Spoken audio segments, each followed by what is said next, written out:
सभी विद्यार्थियों का मैं आशीष पाठक नेशनल इंटर कॉलेज तहसील फतेहपुर बाराबंकी से भौतिक विज्ञान की इस कक्षा में बहुत बहुत अभिनंदन करता हूं।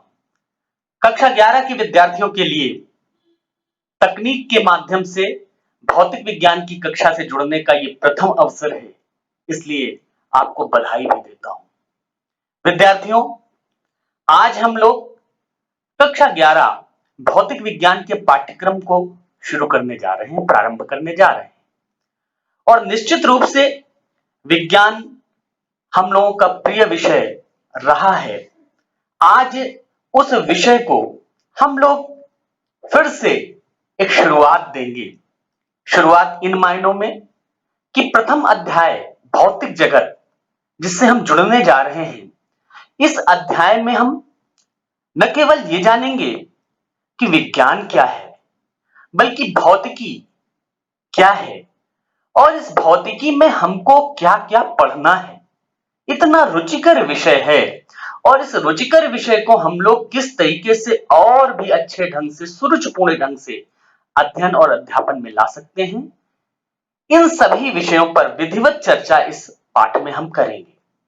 तो आज की ये कक्षा मैं प्रारंभ करूंगा, लेकिन उसके पूर्व मैं आपको ये बताना चाहूंगा कि आज की कक्षा के उपरांत आप किन-किन विषयों से परिचित हो जाएंगे, किन-किन शीर्षकों से परिचित हो जाएंगे और इस कक्षा में हम क्रमशः किन-किन शीर्षकों पर चर्चा करेंगे।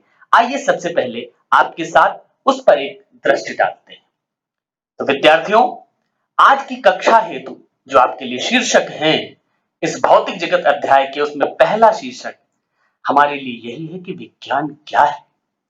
विज्ञान को जानना सबसे जरूरी है कि विज्ञान क्या है, तो सबसे पहला शीर्षक हम ये जानेंगे। उसके बाद वैज्ञानिक विधि क्या होती है, इसके बारे में विधिवत तरीके से हम लोग जानकारी प्राप्त करेंगे। फिर क्रम में आगे बढ़ते हुए भौतिकी क्या है, जिस कक्षा को, जिस विषय को हम पढ़ रहे हैं, वो भौतिकी आखिर है क्या, इसके बारे में जानेंगे। फिर भौतिकी का प्रयोजन और उत्तेजना एक ही शीर्षक है, इसमें हम देखेंगे कि कितने महत्वपूर्ण बिंदुओं को हम लोग एक साथ लेने वाले हैं और अंत में आपके लिए कुछ अभ्यास कार्य। तो इन सभी शीर्षकों से हम क्रमबद्ध ढंग से जुड़ेंगे। तो चलिए शुरू करते हैं आज की भौतिकी की इस कक्षा को और जुड़ते हैं भौतिक जगत नामक इस अध्याय से। विद्यार्थियों, आपकी स्क्रीन पर कुछ चित्र दिखाई दे रहे होंगे, कुछ सुपरिचित, चिरपरिचित ये चित्र हैं जो मन में उत्सुकता भी जागृत करते हैं, रोमांच भी लाते हैं और कुछ मन को बहुत शांति भी देते हैं। आप देखेंगे विद्यार्थियों कि मैं आपसे जो चर्चा करने जा रहा हूं, उसकी खास बात यह है कि हम सब मानव अपने चारों ओर फैले हुए विश्व को हमेशा से जानने की जिज्ञासा रखते हैं। जिज्ञासु हैं हम कि अपने चारों ओर फैले विश्व को जानें। अनादिकाल से हम सब, पूरा मानव रात्र में टिमटिमाते हुए खगोलीय पिंडों के बारे में, चित्र में आप देख रहे हैं ज्वालामुखी के बारे में, जब कभी आकाश में खूबसूरत इंद्रधनुष दिखाई देता है उसके बारे में, अभी कुछ दिन पहले हम लोगों ने ग्रहण देखा, सूर्य ग्रहण या चंद्र ग्रहण, जो भी घटनाएं होती ग्रहण के बारे में, ज्वार भाटे के बारे में और दिन और रात की ये जो सतत पुनरावृत्ति है इसके बारे में, ऋतुओं के वार्षिक चक्र के बारे में, इन सभी बारे में हम सब के मन में एक कुतूहल रहा, एक हमेशा से इनके बारे में जानने के लिए हम सब उत्सुक रहे और हमने इन सभी प्राकृतिक परिघटनाओं को, आश्चर्यों को, विस्मयों को हम सब लोगों ने, जो मानव थे, अपने कल्पनाशील और अन्वेषी मस्तिष्क, मानव का मस्तिष्क सदैव से अन्वेषी रहा है, कल्पनाशील रहा है,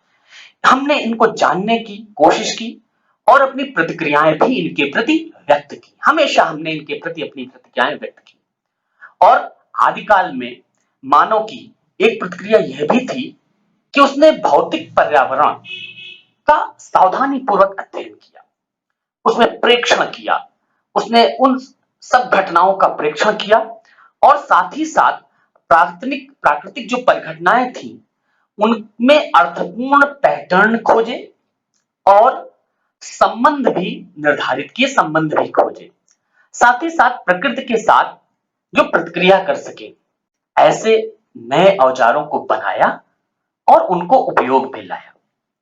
और बाद में कालांतर में मानव के इन्हीं प्रयासों से जो आधुनिक विज्ञान है, जो आधुनिक प्रौद्योगिकी है, इसका रास्ता, इसका मार्ग प्रशस्त होता है।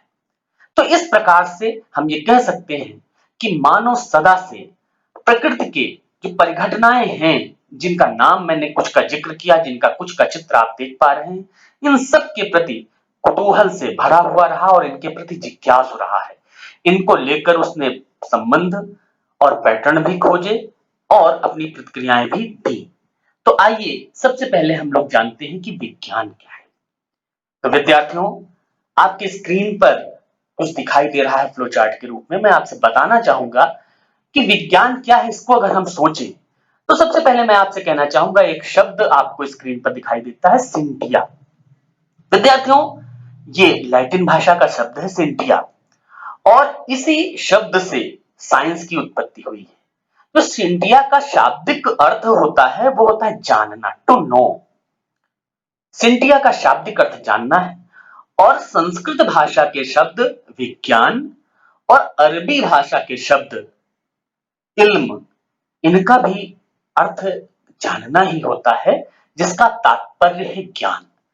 अर्थात ये हम कह सकते हैं कि जिस सिंटिया शब्द से साइंस की उत्पत्ति हुई, जिसे हम विज्ञान हिंदी में कहते हैं, संस्कृत का मूलतः ये शब्द है और जिसका तात्पर्य है ज्ञान से। तो अब हम अगर विज्ञान के बारे में कहना चाहें तो हम ये कहना चाहेंगे कि विस्तृत रूप से विज्ञान उतना ही प्राचीन होगा जितना मानव जाति। मिस्र, यूनान और हमारे पास मेसोपोटामिया, तमाम सी सभ्यताएं, यूनान, ये सभी जो देश थे और प्राचीन जो सभ्यताएं थी, इन सब ने इस विज्ञान की प्रगति में अपना आवश्यक योगदान दिया। जब 16वीं शताब्दी में यूरोप में विज्ञान की प्रगति के लिए बहुत प्रयास किए गए और उसमें बहुत प्रगति भी हुई। 20वीं शताब्दी के मध्य तक विज्ञान वास्तविक रूप में अपने एक महान द्रुत कार्य के रूप में हम सबके समक्ष आ गया था, और इस विज्ञान के विकास के लिए अनेक सभ्यताओं ने और देशों ने अपना योगदान दिया है। अब बात आती है कि हमने ये जान लिया कि सिंटिया नामक लैटिन शब्द से साइंस बना, जिसका अर्थ है जानना, और विज्ञान का भी अर्थ है ज्ञान। तो हम अब ये परिभाषित अगर करने की बात आए कि विज्ञान को हम परिभाषित करें, तो किस प्रकार से विज्ञान को परिभाषित करते हैं, आइए उसको हम लोग देखते हैं। तो विज्ञान क्या है, इसको अगर परिभाषा रूप में हम आपसे बताना चाहें तो हम कहेंगे कि विज्ञान प्राकृतिक परिघटनाओं को यथासंभव विस्तृत एवं गहनता से समझने के लिए किया जाने वाला एक सुव्यवस्थित प्रयास है, जिसमें इस प्रकार से अर्जित माने प्राप्त किए गए ज्ञान का उपयोग परिघटनाओं के भविष्य कथन, संशोधन, प्रेडिक्शन, भविष्य कथन, प्रेडिक्शन, संशोधन, करेक्शन, नियंत्रण के लिए किया जाता है। जो कुछ भी हम अपने चारों ओर देखते हैं, उसी के आधार पर, जो कुछ भी हम अपने चारों ओर में देखते हैं, उसी के आधार पर अन्वेषण करना, खोज करना, प्रयोग, एक्सपेरिमेंट करना और उसके आधार पर प्रेडिक्शन करना ही विज्ञान है। यानी कि हम जो कुछ देख रहे हैं, उसके आधार पर अन्वेषित करके, एक्सपेरिमेंट करके और तब प्रेडिक्शन करना ही क्या है, साइंस है। और संसार के बारे में जो सीखने की जिज्ञासा है, प्रकृति के रहस्यों को जो सुलझाने का एक हम कह सकते हैं जो प्रयास है या उस दिशा में किए गए कार्य है, यही विज्ञान है। अब ये तो हो गई विज्ञान की परिभाषा, लेकिन जब हमने यहां पर आपसे कहा कि जो कुछ भी हम देखते हैं उसके आधार पर अन्वेषण करना, प्रयोग करना, भविष्यवाणी करना विश्वास है, विज्ञान है, तो अब हम ये जाने कि एक वैज्ञानिक विधि होती क्या है, वैज्ञानिक विधि हम किसे कहते हैं। तो विद्यार्थियों, आप देखेंगे आपके समक्ष वैज्ञानिक विधि प्रदर्शित की गई है। वैज्ञानिक विधि क्या हो सकती है? सबसे पहले हम वैज्ञानिक विधि के चरण को आपको बताएं। सबसे पहला चरण जो वैज्ञानिक विधि का होता है, व्यवस्थित प्रेक्षण। ऑर्गेनाइज्ड जो हमारे पास एक्सपेरिमेंट ऑब्जर्वेशन है, ऑर्गेनाइज्ड ऑब्जर्वेशंस होने चाहिए, यानी कि किसी भी घटना को हमको प्रेक्षण करना है, ऑब्जर्वेशन करना है, तो वो व्यवस्थित होना चाहिए। व्यवस्थित परीक्षण के उपरांत हम जिस परिघटना का व्यवस्थित परीक्षण कर रहे हैं उसका कंट्रोल्ड एक्सपेरिमेंट, नियंत्रित प्रयोग होना चाहिए। नियंत्रित प्रयोग किए जाते हैं, एक्सपेरिमेंट्स किए जाते हैं और उस अगले क्रम में उसके बाद उस परिघटना के क्वालिटेटिव यानी कि गुणात्मक और मात्रात्मक विवेचना होती है। खाली क्वालिटेटिव गुणात्मक नहीं, मात्रात्मक भी, क्वांटिटेटिव भी, qualitative as well as quantitative विवेचना की जाती है और फिर उसके आधार पर गणितीय प्रतिरूपण जो मैथमेटिकल उसका फॉर्म है वो लिया जाता है। इसको हम सामान्य भाषा में कह सकते हैं कि हम इस क्रम में मैं इसको बहुत सामान्य भाषा में बोल रहा है, हम एक तरीके से जो सूत्रों की ओर, फॉर्मूलों की ओर बढ़ते हैं उस तरीके से हम कह सकते हैं गणितीय प्रतिरूपण उसका किया जाता है। और फिर जब हमको गणितीय प्रतिरूपण प्राप्त हो जाता है तो उस आधार पर हम भविष्य के लिए एक कथन देते हैं और जब वो कथन हमको प्राप्त हो जाता है उस आधार पर हम देखते हैं कि कोई सिद्धांत सत्यापित हो रहा है, यानी कि जो हमने गणितीय प्रतिरूपण के जरिए किसी की इवेंट के बारे में प्रेडिक्शन किया है, किसी परिघटना के बारे में प्रेडिक्शन किया है, अगर वो सही साबित होता है यानी कि हमारा सिद्धांत सत्यापित हो गया, वेरीफाइड हो गया।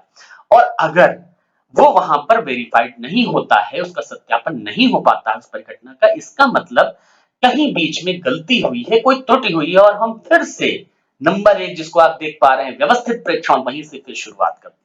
तो ये पूरी घटना है। आप सोचेंगे कि जैसे मैं इसको उदाहरण के रूप में कहूं तो बहुत सामान्य सा उदाहरण हम लोग सब लोग विज्ञान में शुरुआत से जानते आए हैं कि न्यूटन ने देखा कि सेब पेड़ से नीचे गिरा। तो अब आप देखेंगे कि एक सेब का उदाहरण लेकर के उन्होंने बात शुरू की थी, सेब को उन्होंने देखा था, लेकिन उसके बाद जब उन्होंने नियम प्रतिपादित किया तो ये नियम बनने के लिए इन सारे चरणों से होकर के उन्होंने परिघटना को गुजारा। ऐसा नहीं हुआ होगा कि सेब नीचे गिरता है और अमरूद ऊपर चला जाता है। तो कहने का मतलब जब भविष्य कथन अमरूद के लिए किया गया होगा तो भी वो सही हुआ होगा और इसी प्रकार से जब सिद्धांत सत्यापित हो जाता है तब वो विज्ञान के सिद्धांत के रूप में मान्यता प्राप्त करता है। तो ये वो चरण है जिसे हम वैज्ञानिक विधि में सम्मिलित करते हैं और इसी पूरे प्रक्रिया को हम वैज्ञानिक विधि कहते हैं।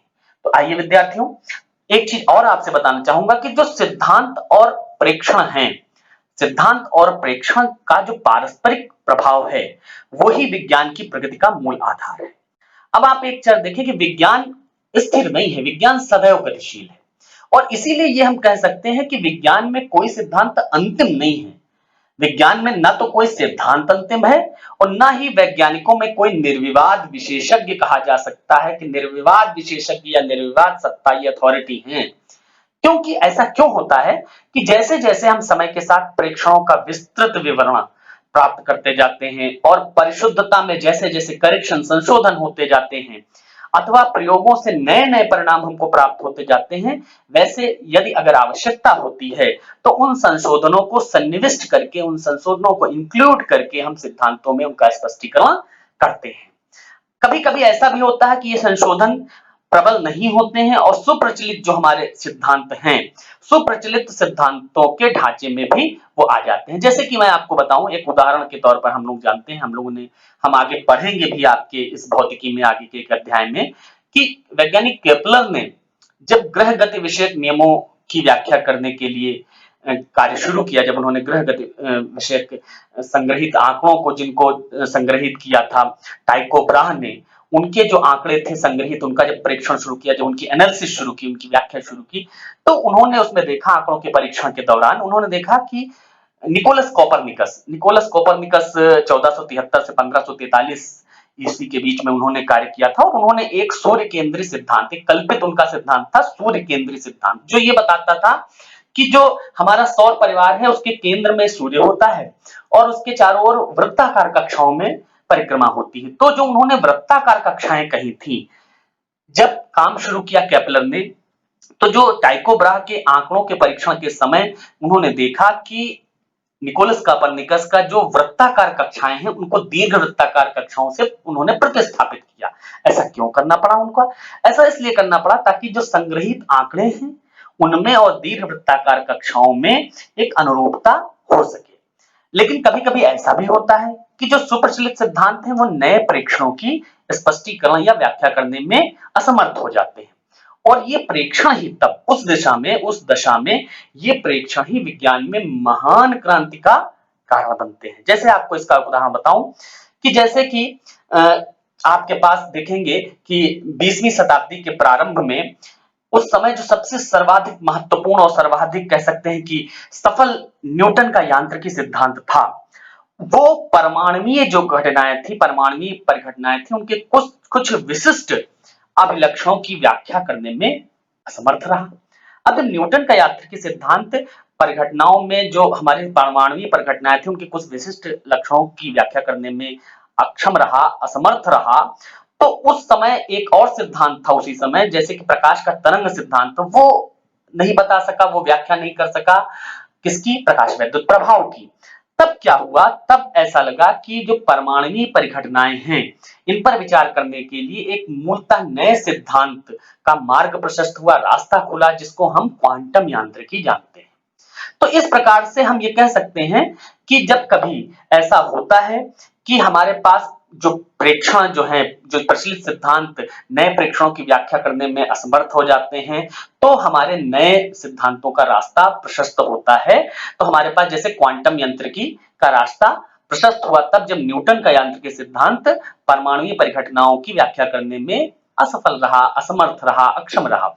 तो अब जिस प्रकार से मैंने आपसे कहा कोई नया प्रयोग किसी नए या किसी वैकल्पिक सिद्धांत को प्रस्तावित कर सकता है, उस प्रकार इसका विपरीत भी हो सकता है कि किसी सैद्धांतिक प्रगति से कोई थ्योरी बन रही हो, थ्योरेटिकल प्रोग्रेशन हो रही हो, प्रोग्रेस हो रही हो, तो वैज्ञानिक सैद्धांतिक प्रगति से ये भी हमको सजेशन प्राप्त हो सकता है, ये भी सुझाव मिल सकता है कि कुछ प्रयोगों में क्या परीक्षण किए जा सकते हैं। इसका एक उदाहरण मैं आपको बताऊं, अर्नेस्ट रदरफोर्ड, आपने नाम सुना होगा। जब रदरफोर्ड ने अपना गोल्ड फॉइल पर अल्फा कणों के प्रकीर्णन का प्रयोग किया, तो उसका जो परिणाम था, उस परिणाम से परमाणु के नाभिकीय मॉडल को स्थापित किया गया, जो बाद में नील्स बोर, जिन्होंने 1913 में हाइड्रोजन के परमाणु सिद्धांत का प्रतिपादन जिसकी सहायता से किया, तो उसका वो आधार बना। कह सकते हैं रदरफोर्ड का जो स्वर्ण पत्रिका या गोल्डन फॉइल पर अल्फा कण प्रकीर्णन प्रयोग था, वो आधार बना हाइड्रोजन के परमाणु सिद्धांत का, और उसी के जरिए परमाणु के नाभिकीय सिद्धांत को भी स्थापित, परमाणु के नाभिकीय मॉडल को भी स्थापित किया गया। इस प्रकार से हमने देखा कि विज्ञान में कोई भी चीज जो है, कोई भी जो हमारा कह सकते हैं सिद्धांत है, वो अंतिम नहीं है। अब हम आगे बढ़ते हैं।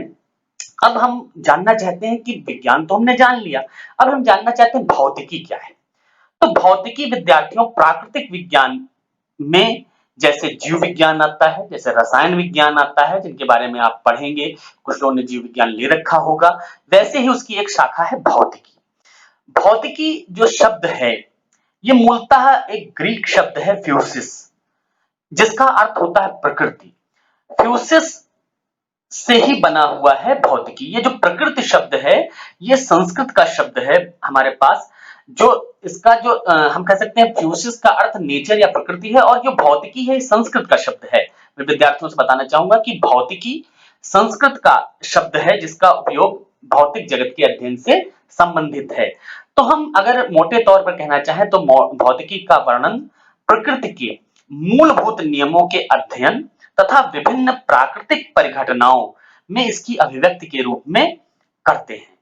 तो हम इस प्रकार से भौतिकी को परिभाषित कर सकते हैं कि ये ग्रीक भाषा के शब्द फ्यूसिस से उत्पन्न हुआ, जिसका अर्थ है प्रकृति, और भौतिकी शब्द मूलतः संस्कृत का है, जिसका उपयोग भौतिक जगत के अध्ययन से संबंधित है। और मोटे तौर पर हम भौतिकी में प्रकृति के मूलभूत नियमों और परिघटनाओं में इनकी अभिव्यक्ति के रूप में इसका अध्ययन करते हैं। अब हम आगे देखेंगे कि भौतिकी के दो प्रमुख विचार हैं। भौतिकी में दो प्रमुख विचार आए और इन दोनों विचारों को जानना बहुत आवश्यक है विद्यार्थियों। एक जो विचार है वो है एकीकरण, यूनिफिकेशन, और जो दूसरा विचार है वो न्यूनीकरण का है, रिडक्शन का है।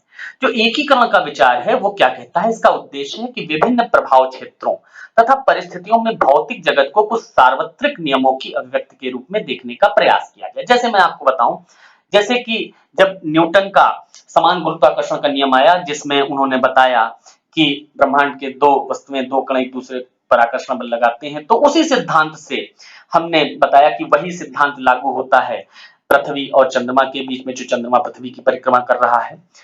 पृथ्वी से सेब जो गिरता है पेड़ से वो पृथ्वी की ओर आता है, उसमें वही सिद्धांत है।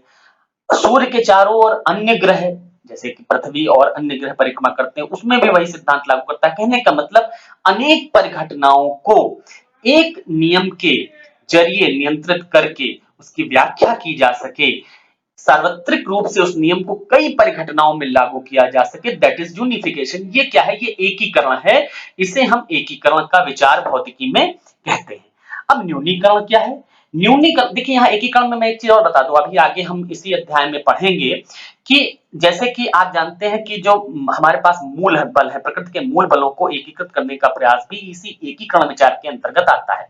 अब न्यूनीकरण या रिडक्शन क्या है कि किसी अपेक्षाकृत बड़े निकाय के गुणों को इसके अवयवी सरल भागों की पारस्परिक क्रियाओं तथा व्युत्पन्न करना एक संबद्ध प्रयास होता है। इस उपगमन को ही हम क्या करते हैं? न्यूनीकरण कहते हैं।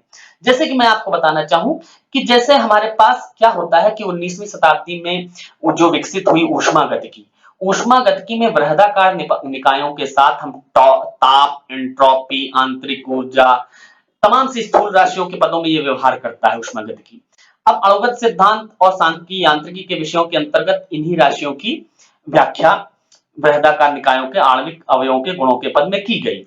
लेकिन बाद में देखा गया कि वास्तव में विशेष रूप से जो ताप है वो निकाय के अणुओं की आंतरिक ऊर्जा से संबंधित है। से किसी जटिल या बड़े हमारे पास सिद्धांत को छोटे अवयवों में बांटकर मूल सिद्धांत की ओर जाने का जो प्रयास है, जिसको हम कह सकते हैं, ये न्यूनीकरण कहलाता है, रिडक्शन कहलाता है। इस प्रकार से भौतिकी के दोनों विचारों के रूप भी हमने जान लिया। अब हम आते हैं भौतिकी का प्रयोजन तथा उत्तेजना। भौतिकी के कार्यक्षेत्र विस्तार के बारे में हमें कुछ बोध इसके कुछ उपविषयों को देखकर हो सकता है। इसके दो प्रभाव क्षेत्र प्रमुख हैं।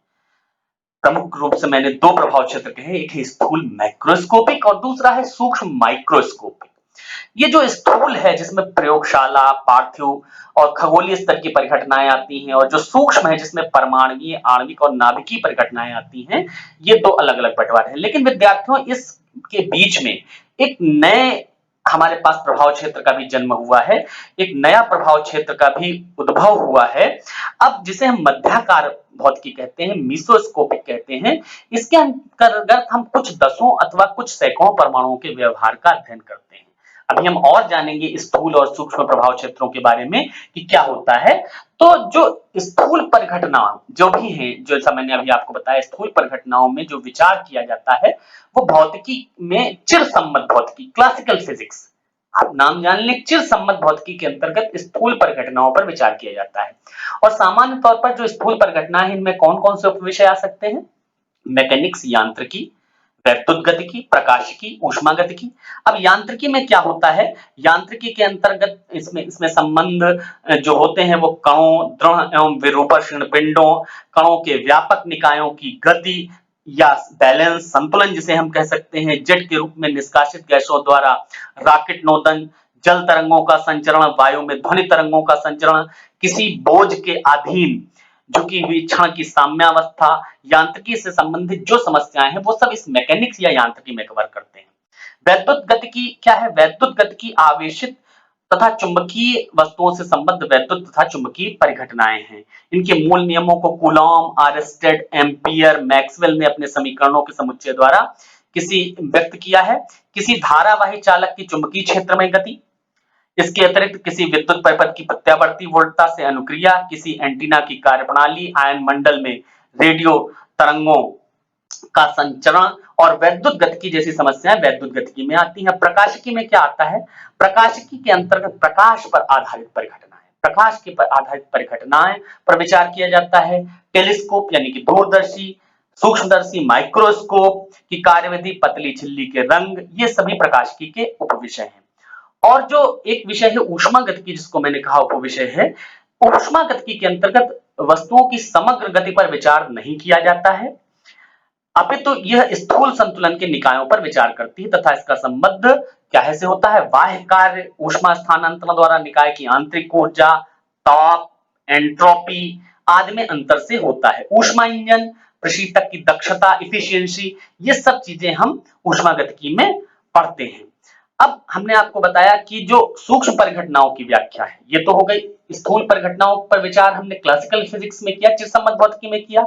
और जो सूक्ष्म परिघटनाएं हैं, इनकी व्याख्या किससे की जाती है? भौतिकी के क्वांटम सिद्धांत के आधार पर की जाती है। मैंने आपसे बताया था जहां पर जो हमारी न्यूटन की यांत्रिकी थी, जहां पर वो सिद्धांत लागू नहीं हो सका, वहां पर क्वांटम सिद्धांत की आवश्यकता पड़ी और सूक्ष्म परिघटनाओं की व्याख्या भौतिकी के क्वांटम सिद्धांत के आधार पर की जाती है। इसमें निम्नलिखित उपविषय सम्मिलित हैं: परमाणु भौतिकी और नाभिकीय भौतिकी।